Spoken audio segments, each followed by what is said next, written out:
another area on the oat test are the nutritional markers. Those are kind of more straightforward. The ones with the asterisks are kind of opposite. If it's high, that means it's low in that area. Okay. So those are, they call those the indirect ones, and the direct ones are, if it's low, they're low, and if they're high, they're high. That's really confusing, but okay. Yeah, that's just the way they got it. So, but they, have more mouthfuls here of all these metabolites. The big one, methylmalonic, is a big one for B12. That's one that's been used a lot, very well validated. I find these very, very helpful. So it explains, so this one does have an asterisk, so if it's showing high on here, then it's low. Low B12. So methylmalonic, if you have a buildup of it, that means that it's not feeding in and you basically utilizing the B12. Okay. And it's a better marker than getting like a B12 level on a Quest lab or something, because blood levels really only help you if it's low. Right. It could be normal or even high. It doesn't tell you anything about how the body's using it. This is telling you is the body utilizing B12 independent of the level. Okay. The really common one that I see here, although B12 we see from time to time, but that's one of the things now that, at least by the time the patients get to me, most of the families have kind of done the research, started some B vitamins, whatnot. Right. So I don't see that as much as maybe in the past. But one of the things I do see frequently is low vitamin C. Okay. And it's not a vitamin C deficiency per se. It's more the body has increased needs for antioxidants. Okay. And vitamin C is sort of like the de facto antioxidant. Well, that's why they say you can dose it to bowel tolerance, because if you're not having diarrhea, then the body is... That's right. And someone who has chronic inflammation or oxidative stress, they can tolerate a significant amount of vitamin C because they need that antioxidant. You could get the antioxidant from other places. There's plenty of antioxidants out there. I still fall back to vitamin C because it's just such a massive therapeutic index. The worst thing that's going to happen is the kid might have a little bit of diarrhea or well, in high doses it can help treat cancer. Mm-hmm. That's right. It does. I mean, it actually changes into pharmaceutical action almost when you get to these high doses. Some of the integrative oncologists out there using these kind of massive doses. I think in cancer you got to be a bit careful, especially. I've had some patients that are seeing their conventional oncologist and an integrative one, and the actual treatments are battling themselves. Because, they're like working against each other? Well, because in some of the chemos, you don't want antioxidants on board. Some you do, some you don't. So, why would you, chemo is like poison essentially, why would you not want something to go in and clean that up? Yeah, well, the problem is you want to clean it up after it killed the cancer. Okay. So if you're giving it while you're trying to kill it, you're actually making the chemo less effective. Okay. So it's like an antidote to a poison. Okay. But the point of the poison is you're trying to poison the cancer before it poisons you. Right. So the idea is, go ahead and poison yourself, poison the cancer, and then wait, or the bottom line is discuss it with your oncologist because they know there's time windows there. But anyway, that's a very complex area, and so I would definitely say, if you are going to have several practitioners treating you there, just make sure, don't hold anything back from anyone. Please be transparent.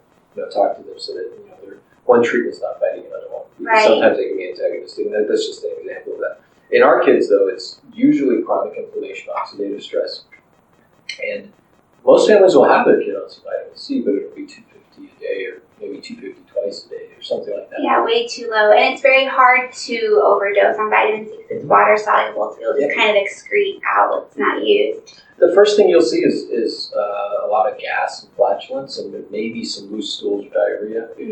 I think once you start seeing that, maybe be a little bit more cautious with the dose. But frankly, you're probably just giving too much at once. Okay. I usually limit it to about 500 milligrams per dose. Okay. But then you try to give it frequently throughout the day. Giving way too much.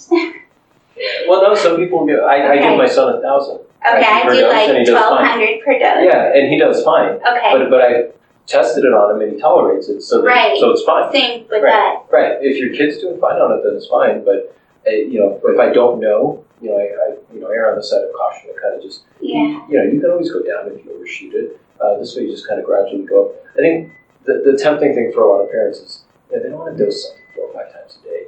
So they'll be like, well, I'll just give 1,500 twice. But these water-soluble vitamins, you need to. That way it's constantly in their system. Right. Otherwise, it's only in there for 3 to 4 hours. Right. Well, the average gut's only going to pull 500 out of there. Maybe 1,000, depends on the kid, of course. Right. But I can tell you, if you're giving like a dose of 3,000, I mean, never say never, but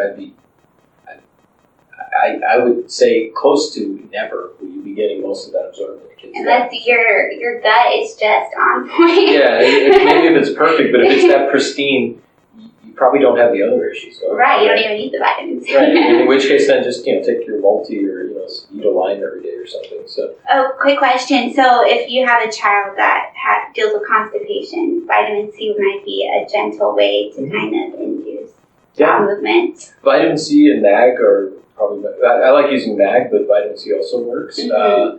I kind of from my perspective, when you're doing one of these sort of treatments with supplements, I'm very big on trying to get the most benefit from the supplement possible. So if I can treat 4 things with one supplement, to me that's a big win. Right? Yeah, and it's a big win on our pocketbooks. Absolutely. Yeah, the more things you can treat with it, the better. If they're more mineral deficient, I'd probably lean more towards MAG.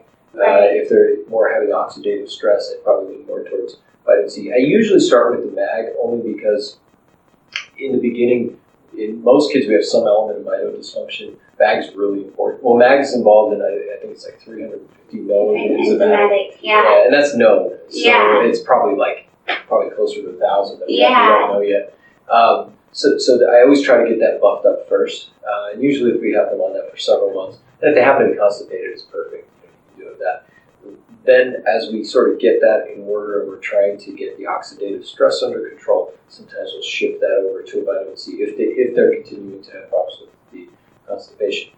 Sometimes it's almost preferable that they have constipation because sometimes that's the limiting factor, right? Right. They're having these loose stools or diarrhea and you're kind of limited in what you can give. So in some ways that can be a benefit because it does allow you to dose it higher. Yeah. So after the nutritional markers, there's indicators of detoxification, which is markers 58, 59. That's your pyroglutamic and 2-hydroxybutyric. These also are called indirect markers, meaning if it's high, that means you're low in what we're looking at, which in this case would be glutathione. So, which one is for glutathione again? The pyroglutamic and 2-hydroxybutyric, which is 58 and 59. Glutathione is the master kind of garbage man in the body. It's the garbage truck that comes. And it is also an antioxidant. It's an antioxidant. It does a ton of things in the body. Present in every cell. Every single cell, and if you run out of glutathione for 48 hours, you die. When people take Tylenol overdoses and they go to the ER, they're cry for help, whatever it is. If they were serious about it, they took the whole bottle and waited about a day to go to the ER. A lot of times you can't turn it around, and they will go into liver failure if they don't get a liver transplant. The reason for that is the glutathione just gets completely depleted, and the liver just can't. Its regenerative functions stop. Mm-hmm. So a lot of our kids are depleted in glutathione. Mm-hmm. Sometimes it's nutritional; they don't have the amino acids to build it up. But more times than not, and sometimes it's because it's just being exhausted. But more times than not, it's usually kind of a combination of both. They're either glutathione is made out of 3 amino acids. It's made out of glutamine, glycine, and cysteine. Okay. Cysteine is considered the limiting factor. That's why we give N-acetylcysteine to increase glutathione levels. Glycine was not considered a big limiting factor in the past because glycine is something that we have plenty of in our body. It's readily available in food. But something changed, in the 90s when glyphosate came on the scene as the primary pesticide that we started using. Right.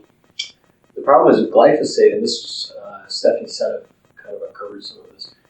It acts like a glycine analog in metabolism. So it actually inserts where the glycine is because it looks very similar to it. So we're seeing a lot more glycine deficiencies. Okay. In the past couple of years, I think I've seen more than I ever have. So if a child has high levels of glyphosate, you could give glycine to kind of. I don't know if it would push it out. I think it's a reasonable idea to try it because I think giving glycine is pretty safe. That's something that I think there's different people trying different things. I give a fair amount of glycine to my patients just because so many are deficient. It would be nice if it actually pushed out, but I don't have any evidence that it does that. Because part of the reason is we do have, GPL offers a glyphosate test. Right. Right? So there is testing out there, but you get basically one lab value for, like $150. Yeah. It's expensive. Yeah. So it's not something that we're running all the time. Mm-hmm. So we don't really have a really big database of glyphosate levels. I think that would definitely be something worthwhile trying. I don't know if it works, but I think the most important thing is exposure. Right, reducing exposure.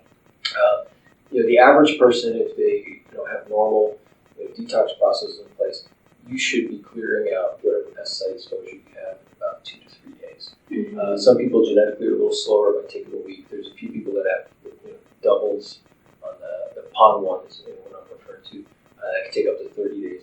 But even a person that has no SNPs that are impacting that, even if it's taking 2 to 3 days, but you're constantly bringing it in every day you eat, you're never going to staying the same. Yeah. It's like paying a credit card debt off. Yeah. Paying a minimum you only pay the minimum. Yeah, you'll never ever pay it off. Right. So it's kind of the same thing where it takes 3 days to process, but every day you're putting more in. So not only are you never getting it out, actually over time it's building. So right. So even if you can't eat, and this is the other part. Some people I think are very concrete about this kind of eating clean thing, where they'll never eat a conventional fruit or vegetable or anything like that.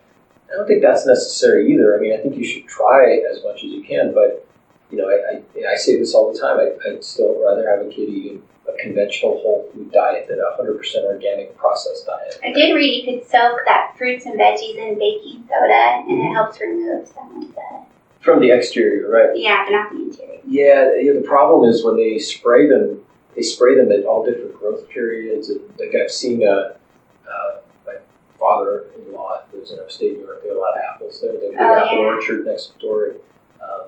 They go over there like to go pick apples. I was talking to the guy there.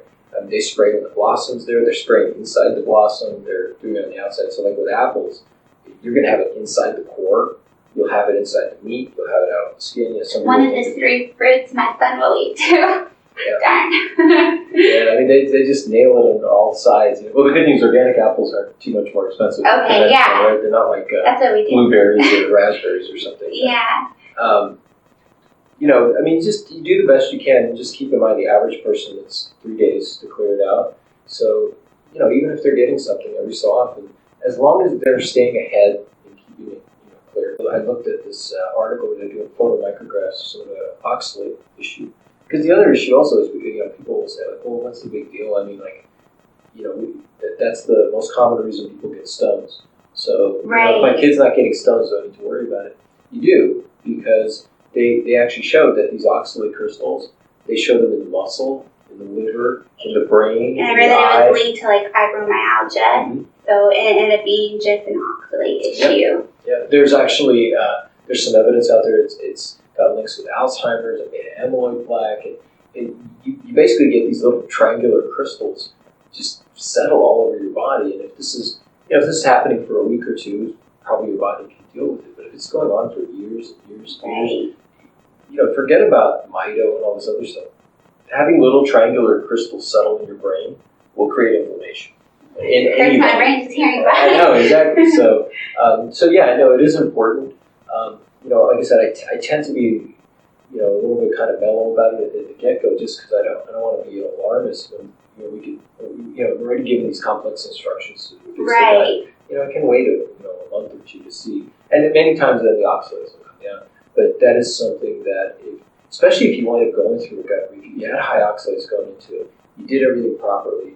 Say the bowels changed, you had some positive effects, but you didn't see much with like behavior, cognition, speech, those kind of things. That's definitely would be an indication that you maybe want to look at a follow-up oxalate level now that you fixed the gut, because maybe that is high, or just treat it empirically and just do a trial of a low oxalate diet for a few weeks. And if the child's having high oxalate load, that's something that can be seen in their bowel movement too, usually, like the sandy, sandy stools, like fetal low, changes color. Yep. Okay. Yeah, the stool has a very distinct appearance. It's sort of like this light brown, tan, sandy stool. Mm-hmm. There's a great website actually that has like a lot of information on the diet, and I wrote it down.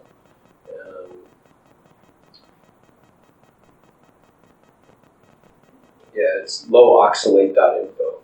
Okay. And I found that to be the greatest resource that I found as far as helping with the diet. But when you look at the symptoms, though, with high oxalates, it goes far beyond the kidney stones.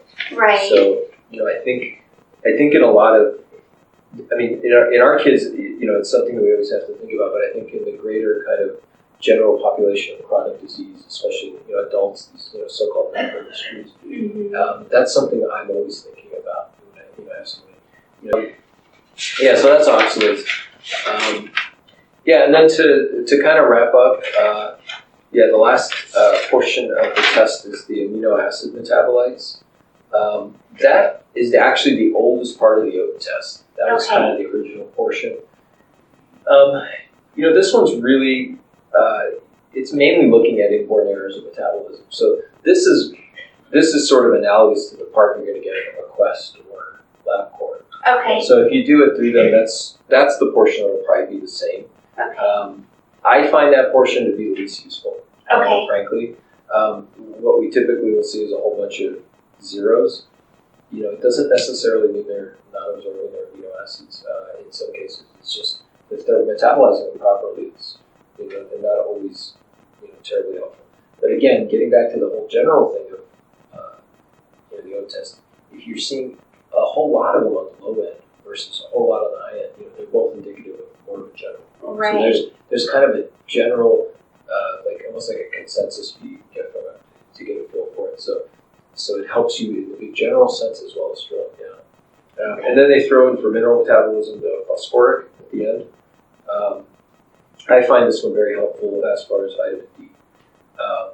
Basically, if it's decreased, that correlates with vitamin D deficiency. Okay. It again doesn't replace phosphoric. Okay.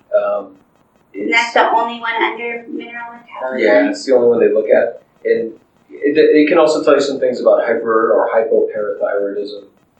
You don't see that too often. Yeah. But it can give you some clues for that if you need to follow up on that. But more importantly, it'll really tell you about vitamin D level. If you see a very high level of phosphoric and you've had your kid on high levels of vitamin D for years on end and you haven't checked the level, right. I want to get a vitamin D level to know for sure, but if you don't have access for that or you can't do it, I'd probably back off on it because it's, if the kid doesn't obviously have rickets or hypoparathyroidism or something like that, it's probably vitamin D intoxication. Well, and vitamin D is fat soluble, so it's something that you can accumulate. Absolutely. Okay. You could easily build it up over years, and it's pretty safe, but you can't get intoxicated on it, so you want to just watch that. Okay. So that can be helpful for that as well. But yeah, overall, like I said, I think oat tests they're one of the high yield tests that I use. It's a lot of information. I don't know why it hasn't been more broadly adopted. I'm hoping that'll change as we have more and more practitioners. I think the more practitioners that find this useful, the more broadly adopted it will be. When I was in school, all I learned about oat tests was you would do it for Did you learn about the Quest Lab? That's the one. Okay. It was for a 2-month-old baby that had some weird symptoms, and you were supposed to find some, super rare genetic disorder. Yeah. So I didn't even really know that there was a kind of one for us regular folk. Yeah. So which is really what this is. And I think the brilliant thing about it too is just by getting the specimen. Nobody's excited about getting blood on their kid. Nobody likes doing it. Anytime you can get it from just a urine sample, a single urine sample is. Since you bring that up, I often see parents wondering how am I going to get my child to do this urine test when they're still in diapers and they're nowhere near potty training or the cognitive level's not there. Do you have any tips or recommendations? Yeah, so at both GPL and Genova, the kids they have pediatric collection kits.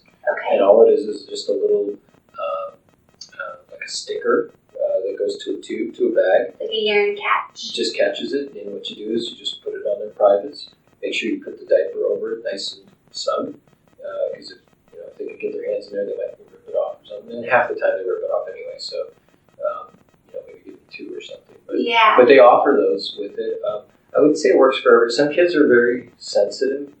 Anything on there in that area, they're gonna pick at it. They'll get in that diaper. Someone mentioned using cotton balls and squeezing. You could do that. I would probably check with the lab to see if that would affect the tests at all. Are they organic cotton? Well, you definitely would want to use sterile ones for sure. But that would be interesting to do that. I know that definitely works with the genetic tests. Okay. When you do the spit swab. Yeah. Okay. We use little mouth sponges. You can buy them on Amazon, and you get individually wrapped ones, and then you just stick it in the kid's mouth like a lollipop, and then you squeeze it with the sterile gauze. With the organic acid test, I would. I think that would be a reasonable thing, but that's actually a good idea. I would probably check with the lab. Okay. I would actually call the lab on that. That's I would ask them. Make sure you let them know it's nice. I will. They'll have a special kit. There's still some pushback, in terms of us evaluating all this stuff on kids and all that. Right. Diapers. I don't understand why. I mean, you have a kid that's sick. Mm-hmm. I don't. If the kid has a brain tumor, nobody has a problem with cutting into his head and doing all kinds of stuff. But for some reason, if you can't see what the problem is and it's invisible, but obviously the kid has a problem because he can't talk. Mm-hmm. He ignores, doesn't answer to his name. He stims all day long. For some reason, that's not a brain problem. I'm just baffled by that. But there's pushback from people saying, "Well, why are you treating the kids so young?" Because they're sick.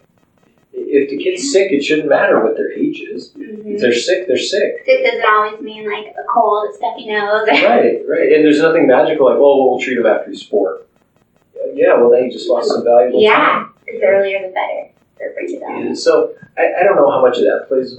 I hope it doesn't play a big role, but I know the labs get some pressure on that kind of stuff, and hopefully they'll respond to that. I mean, it just comes down to if you got a sick kid. I mean, this really helps us narrow down what's going on without having to get invasive. Mm-hmm. I think there's a whole next level of labs and everything. I think in the blood there's certain things that we'll find out that are even better.